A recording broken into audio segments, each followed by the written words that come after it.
Nous allons voir maintenant les différentes techniques de purification énergétique.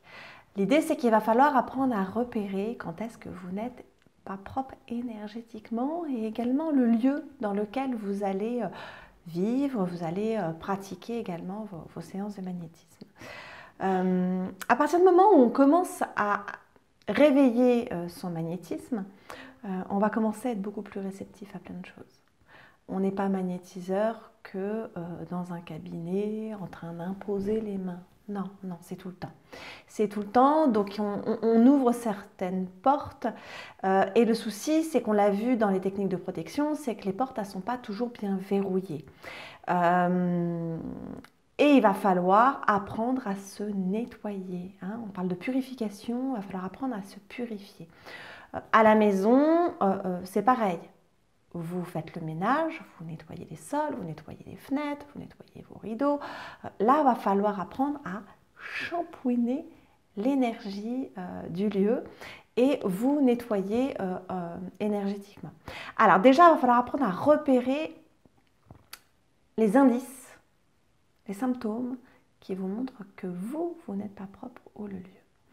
Déjà, faites la différence entre la fatigue. J'ai déjà repéré qu'on peut être psychologiquement fatigué tellement on a des soucis, physiquement fatigué parce qu'on a fait trop de sport, on ne s'est pas assez reposé. Et il va falloir faire la différence entre être fatigué et énergétiquement. Ça me demande trop d'énergie pour faire telle ou telle tâche. Hein. Faites cette différence, ça va être important. Et puis quand on est énergétiquement pas très propre, fatigué énergétiquement, on peut faire preuve d'irritabilité. Moi, par exemple, quand je vais dans les centres commerciaux et qu'il y a beaucoup de monde, ou un endroit où il y a de la foule, je ne suis pas agoraphobe, mais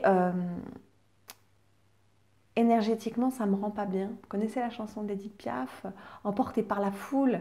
Ben, c'est un petit peu ce syndrome-là que je vais avoir. J'ai l'impression d'être...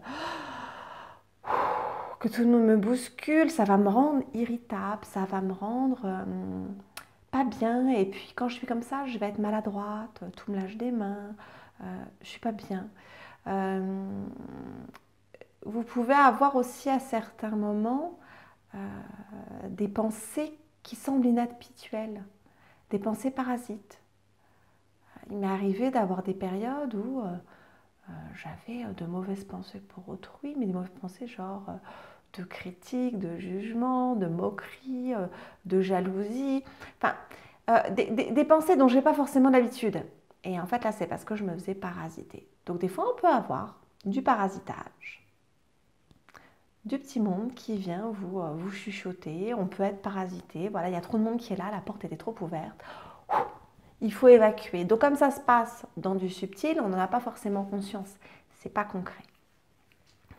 Pareil, pour repérer si le lieu dans lequel vous vivez ou vous pratiquez n'est pas propre, repérez l'ambiance, l'atmosphère. Mon cabinet, dans mes débuts, était divisé en deux. J'avais une première salle que j'avais aménagée, puis une salle au fond. Il n'y avait pas de porte, il y avait juste un rideau. Et dans la pièce du fond, je n'avais pas les moyens de l'aménager. Je m'y sentais pas bien. Je sais pas, c'est comme s'il y avait une ambiance un petit peu angoissante dans cet endroit-là. Mon cabinet, quand je le nettoyais pas bien, pareil.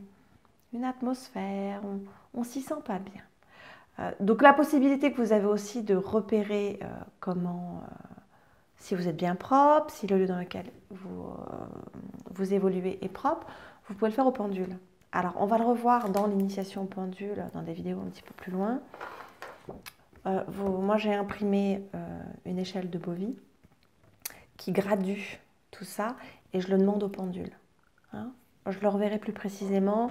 Je ne voudrais pas vous disperser. Je le mettrai avec la vidéo sur l'initiation à la pratique du pendule. C'est très facile à utiliser, vous verrez. Et un test qui est pas mal pour repérer si le lieu est sale. Vous allez prendre, vous pouvez prendre simplement une casserole. L'idéal, c'est un pot en terre, mais une casserole, ça marche aussi. Vous allez mettre 7 cuillères à moka ou à café, peu importe, ou 7 grosses pincées de sel gris, type sel de Guérande, pas du sel blanc raffiné. Vous allez y mettre une grosse cuillère à soupe d'alcool à brûler et avec une allumette, vous allez brûler tout ça.